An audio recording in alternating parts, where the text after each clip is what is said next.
Welcome back to Financify. In this quick tutorial, I'll show you how to log into the Remitly mobile app seamlessly. Let's get started. Make sure your Remitly app is installed and up to date. Tap the Remitly app icon on your mobile device to open it.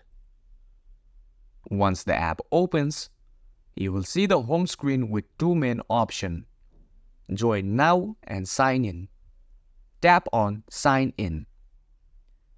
In the email field, type the email address associated with your Remitly account.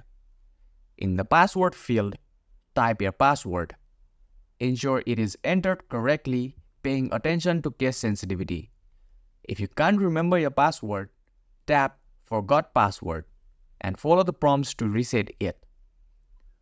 After entering your credentials, tap the Sign In button. If you have two-factor authentication enabled, check your phone for a verification code or follow the instructions provided. Once your credentials are verified, you will be taken to your Remitly account dashboard. And that's it.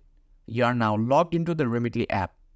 If this video helped you, don't forget to like, subscribe, and hit the notification bell for more tutorials from Financify. Thanks for watching, and I'll see you in the next video.